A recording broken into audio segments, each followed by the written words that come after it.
I'm very much against affirmative action. Like when I go to Kaiser and I get a black doctor, it's like, do I think, oh, I'm sure this person got here on merit? No, because I know that the odds are overwhelmingly that they're benefited from affirmative action.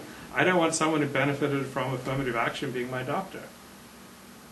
Now, I've only had good experiences with them, but I don't want people benefit from affirmative action, like doing important work in my life. Here's my problem with affirmative action. I've been against it since it first came out.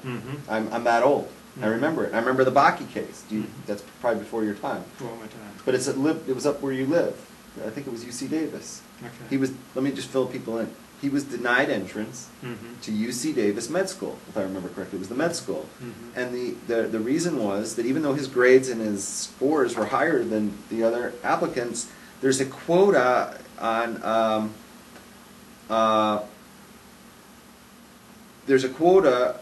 and he was discriminated against because he was white. This is called reverse discrimination, and it's wrong. You cannot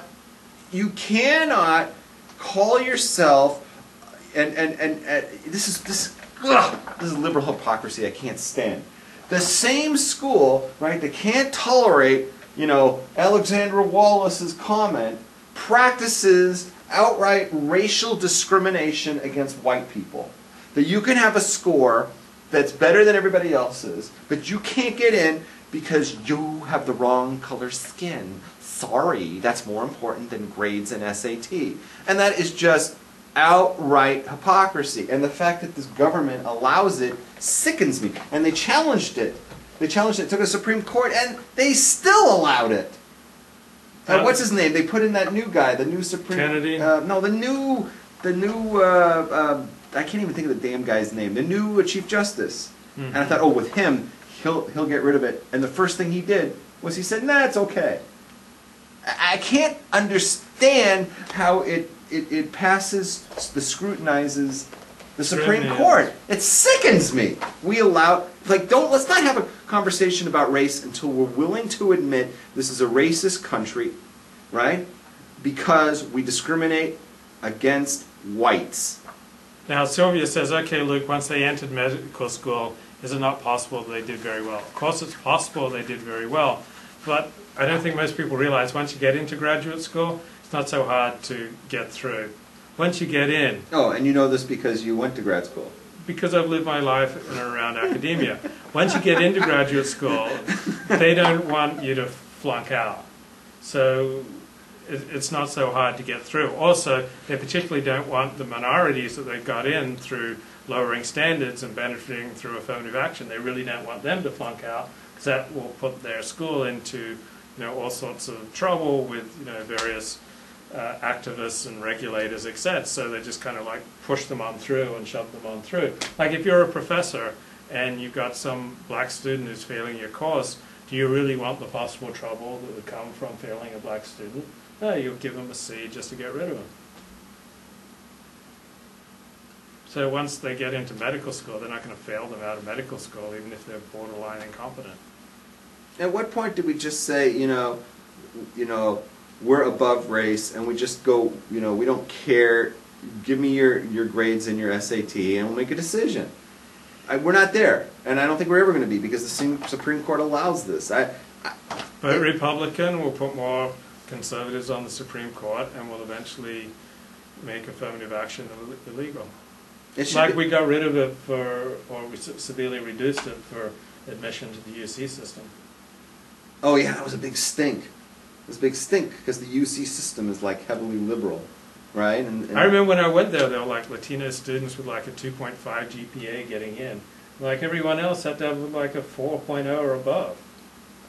It's so hypocritical. It's the ultimate hypocritical. It's like let's not call anybody a racist while you have this kind of stuff.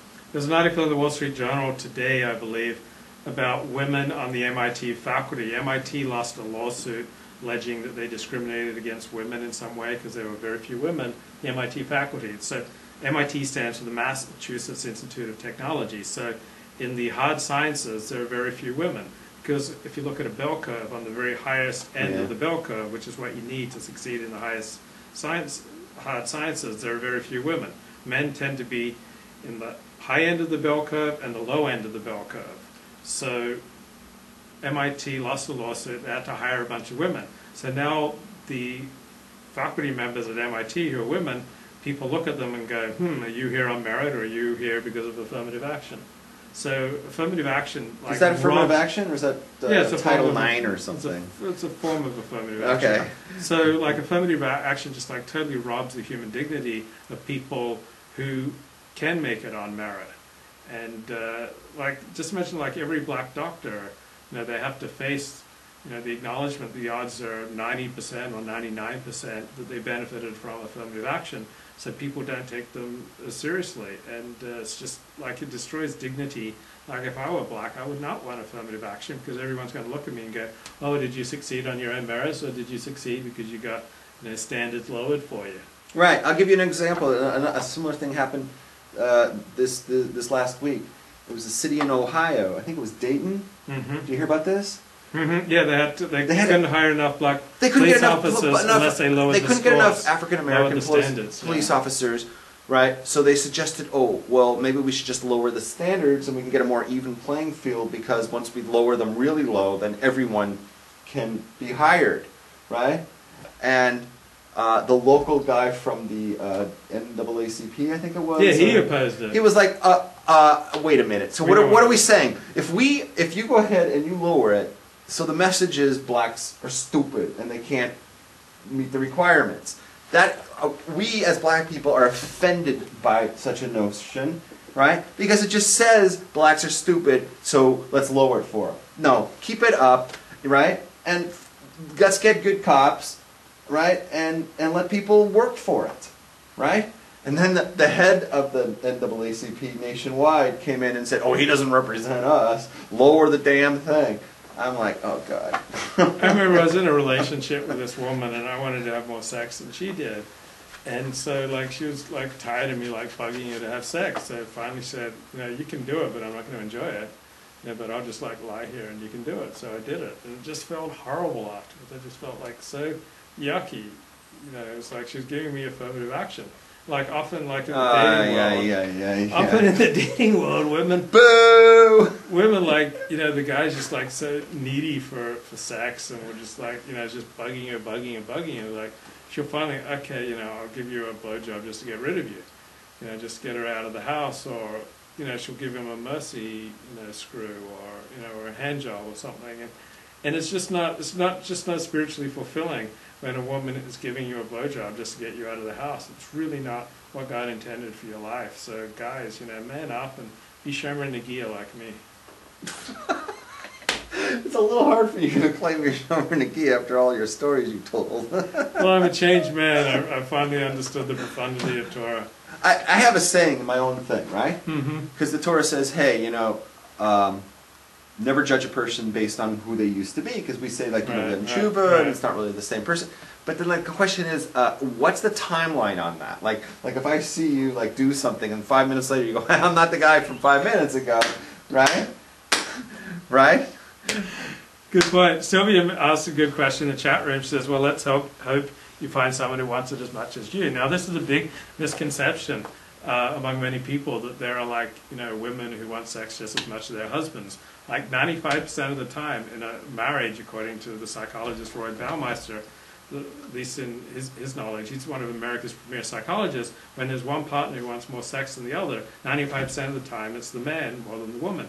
Now, what fools some people is that for about a year or so, when a couple's first dating and first hooking up, the woman's sex drive will basically reach about the same level as the man's sex drive. So now you could meet a woman, and I've met women, and like every time we get together we have sex. It's like she wants it about as much as I do. And so it's like, oh wow. We've even said this, I found someone who wants to have sex with me, every day, and it's going to be like this for the rest of our lives. But basically, once you make a commitment and you get married, the woman's sex drive returns to normal, which is she's not nearly as interested in sex as the guy.